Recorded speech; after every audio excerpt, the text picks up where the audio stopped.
Hey, good morning. Yes, it is. It's Monday, November 20th at 5:30. Come on, you sleepyheads, time to get up. What do you say? The early bird catches the worm. No, we're all different.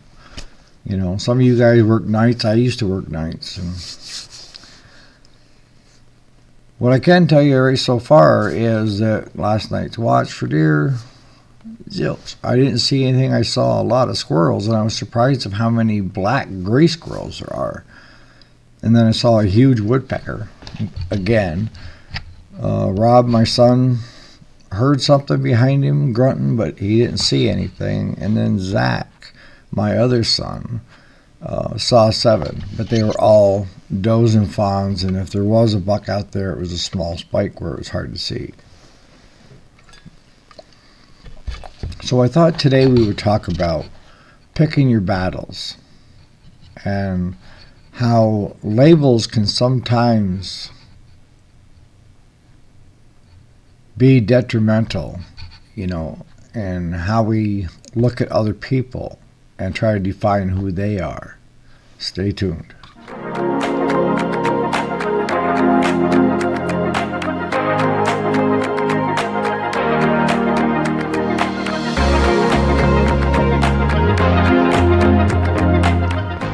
See, I can remember growing up, and my grandfather used to tell me this, I know I talked about my grandfather. He was a big influence on me because he could explain it so you understood why he was either upset with you or trying to get you to go in the right direction. And that was one of the things that he used to say, he said, you need to pick your battles. It's all about winning the war. But in order to win the war, you need to pick the battles that you can win. And you need to know enough when to take yourself out of a battle. And that's as important as winning the battle. He said, are you willing to, so something was bothering me, and I was immersed in it. He would say, is it that important that you're willing to die on that hill and lose the battle? Or is it time to take a step back? See, most battles that we get ourselves into, we put ourselves in there. It's not that somebody else created the battle for us. We have control over whether we're going to be in the battle or out of the battle. It doesn't matter whether you're in business, whether you're still in high school, you're married.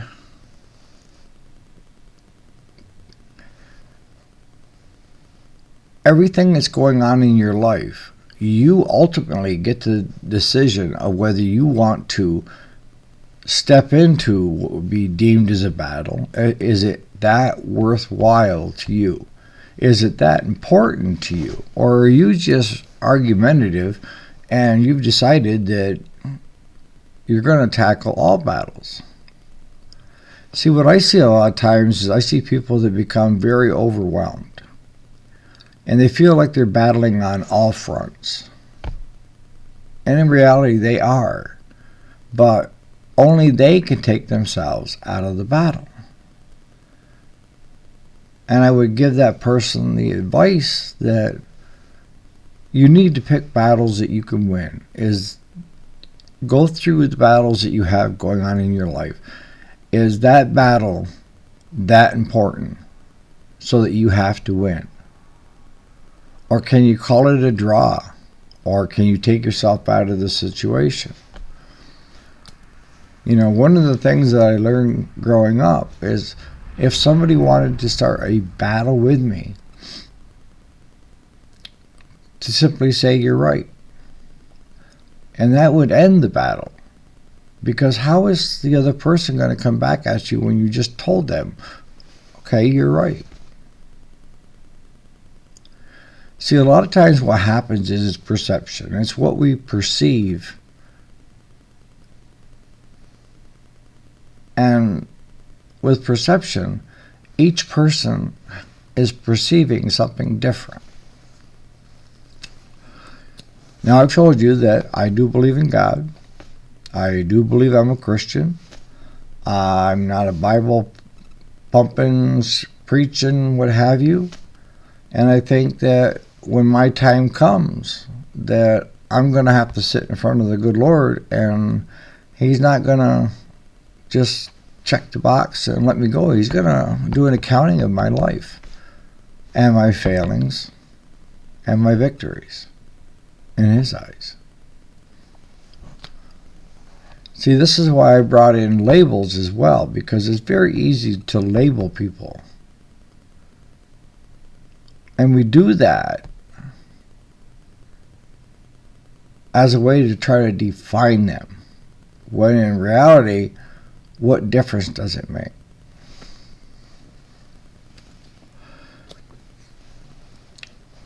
All right, what am I saying? All right, the gay and lesbian community, the transgender, the LBT, whatever, all these alphabetical names, why is it my place? Because they're perceiving something different, and something that my teaching, what I grew up with, wasn't right. But before you start, I know you guys, before you start, my sister-in-law and my granddaughter are both gay. Does not make a bit of difference. I love both of them to death. Period. Do I agree with their lifestyle? Probably not. But is it my place to dictate what their lifestyle should be? And the answer is no. If I want to put myself into that position, that battle, and label them, which normally ends up being wrong when you label somebody,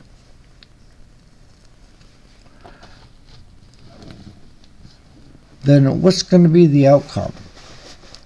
Is it going to be strained relationships with your family, your immediate family?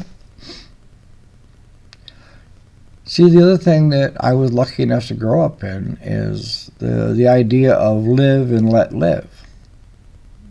And I think today's younger group, and I'm saying 30, 35 and down, that they feel like everything is a battle when it's not. If I don't agree with somebody's lifestyle, then am I going to be deemed phobic? Whether it be transgender, LGBT, what have you, gay, lesbian, am I going to be labeled by that group if I disagree with how their lifestyle is? Am I going to be a homophobic, transgender phobic? Because that's what's going on today. Instead of agreeing to disagree, and we both have our own way of our lifestyles, should it make the difference? We should not be labeling each other. But people use those labels trying to define people as something negative.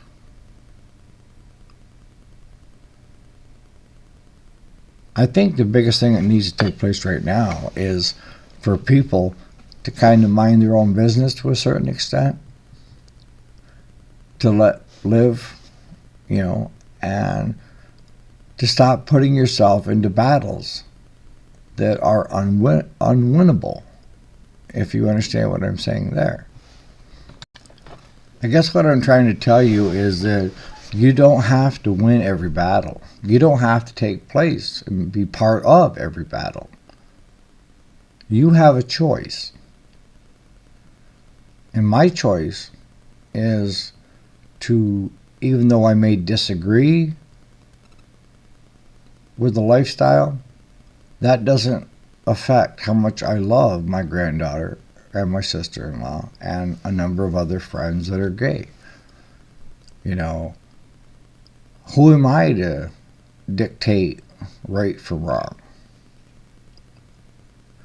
You know, it goes back to that philosophy of live and let live. And I think if more younger people adopted that idea that, you know, instead of trying to create battles all the time and name call and put labels on people, if they would just approach it with,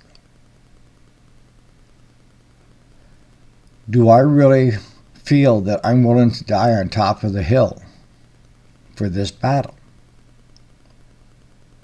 Is it that important? Because what tends to happen is you get into a battle which you have full control over. And it normally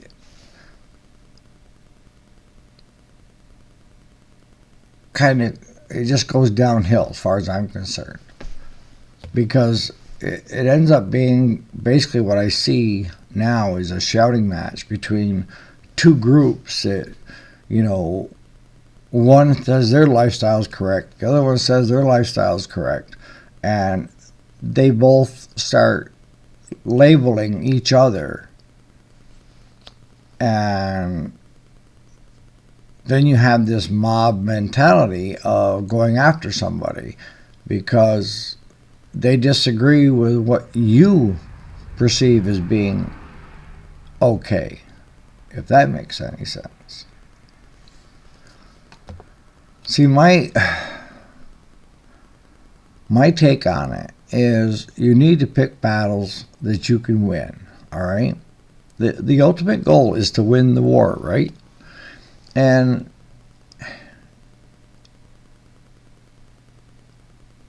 if you look at the battles that you feel that you're in right now that's causing you to become overwhelmed, what battles are not as important and right now isn't worth winning that you can step out of?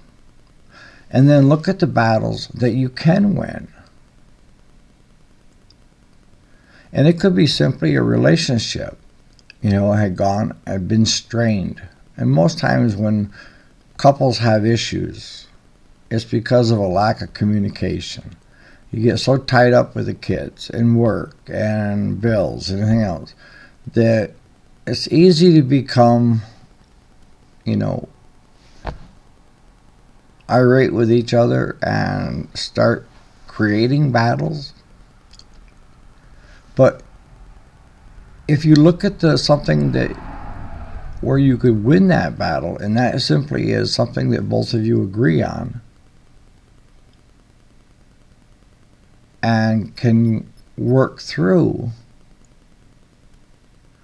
then pick that battle. And then once you've had that battle done, go to the next one. But when it comes to winning that battle, it's not you against her or you against him. It's working together to resolve that issue or that battle. And that's where we all need to start, is at the lowest point of, is it worth being in the battle?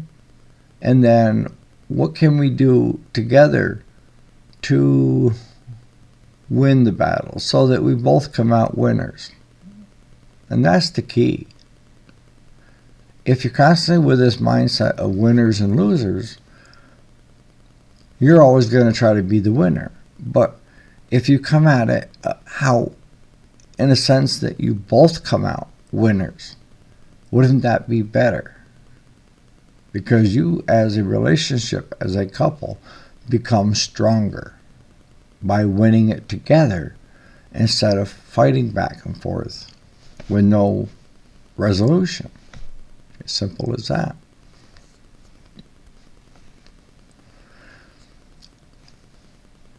When it comes to business, we face this every day.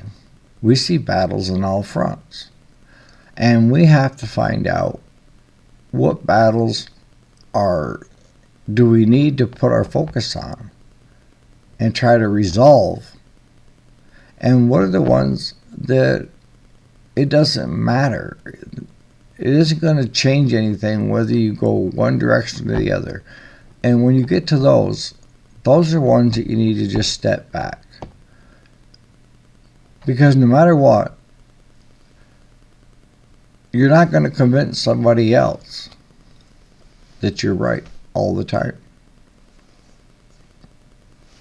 I think the right word is narcissistic. You know, if you have to feel that you have to win every time, and that's how you justify doing whatever it takes to win the battle.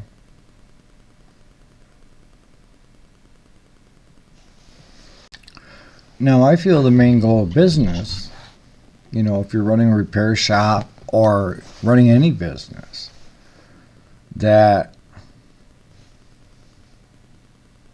in order for it to work or succeed, both parties have to come out as winners.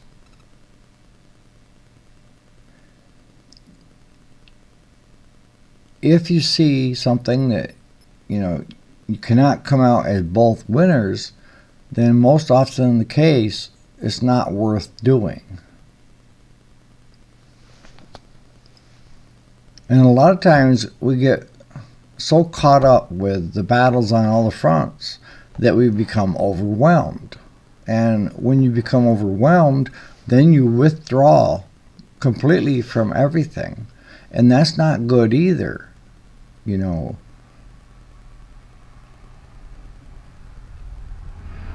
Because at that point, now you're not dealing with any of your problems or your battles. And the ones that are worth winning get put on the sideline as well. I don't know if that makes any sense. I mean, I know that a lot of you guys and gals out there that have had businesses or in life, you understand what I'm talking about, of taking on battles and how we can take ourselves out of that battle. See, we used to have this Jersey cow. Her name was Ladybug. And Ladybug, as far as I was concerned, was a pain in the backside. And she would jump in front of the cows when they come in to get milk. And she would run down through and eat little bites out of everybody's grain. And then finally go to her station. And it would drive me crazy. And the louder I hollered, the worse she reacted. And I knew at that point what I was doing wasn't helping facilitate winning that battle with her. If anything, it was escalating.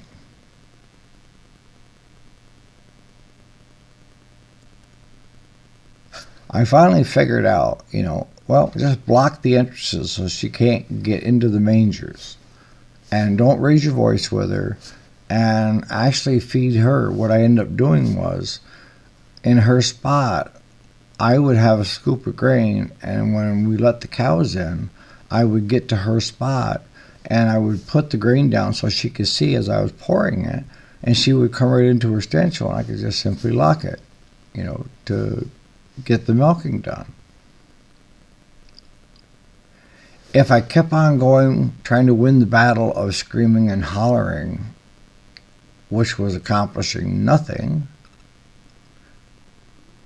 I would end up losing that battle. And she would come out as the winner.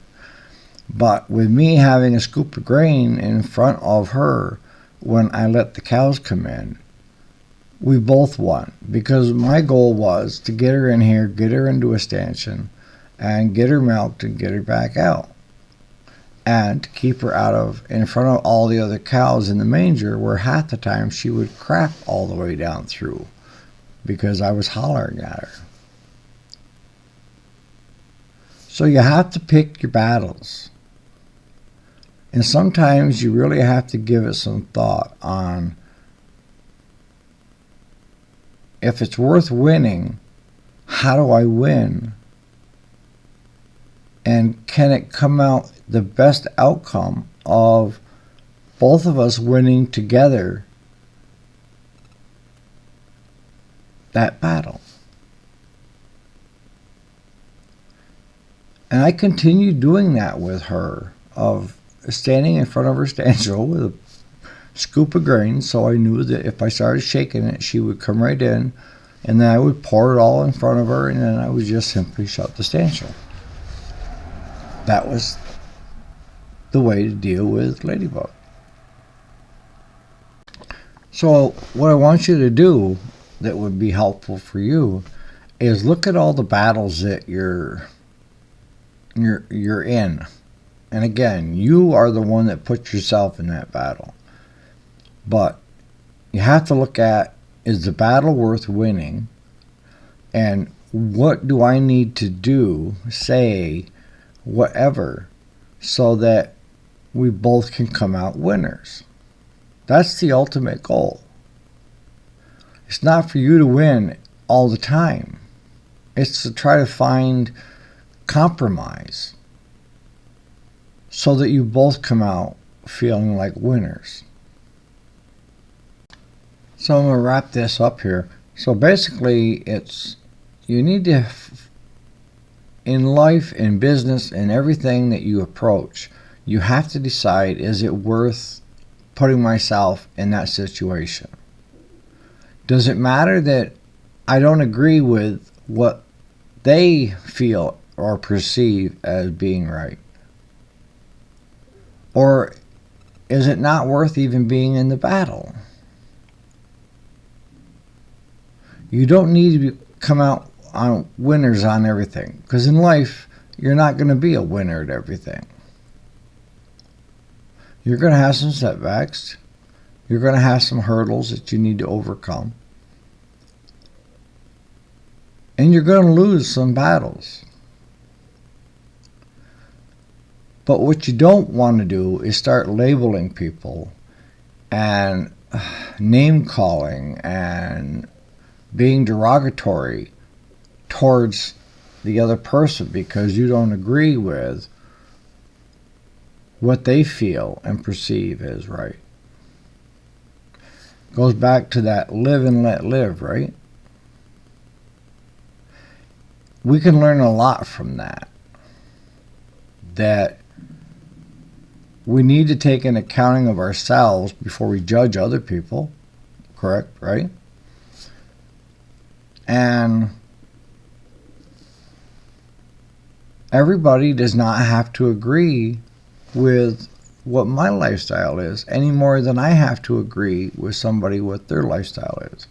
But there is always common ground that you can come together and work together so that you may not get a big win, but you're both going to come out feeling like winners.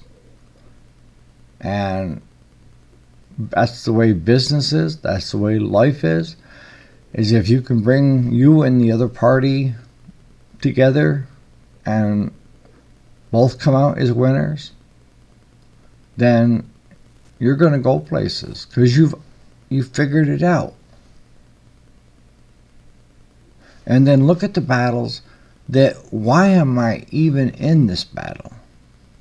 And there's no way I can win this battle, and there's no way that I can, even with common ground, have the two of us come out feeling like winners. And those battles take a step back. Again, it's to win the war. It's not to win every battle and to take on every battle. We create our own battles every day. We put ourselves into that situation.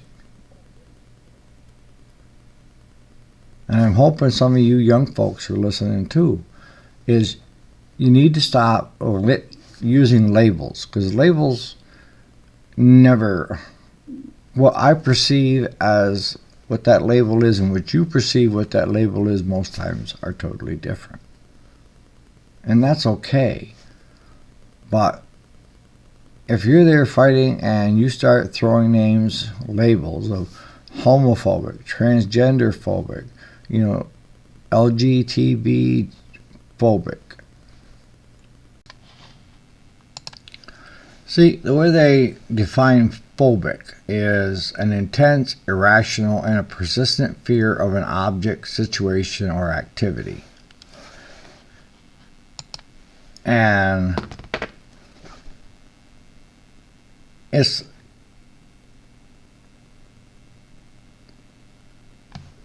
labeling all these people as phobic when they're not. And they just want to live and let live. You're just creating a battle that you're not going to win. And by doing so, you're not putting you and the other party in a position where you can come out as a win-win. Because you've decided we're going to label or name call the other person. And that never ends up good. All right? So on that note, for today, look at the battles that you've got in front of you. Is it worth fighting the battles in the first place? Because you do have control. You've put yourself into that battle. You could take yourself back out. And then if it is winnable and it is worthwhile, can you come up with a situation compromising of where you both come out as winners? That's the ultimate goal.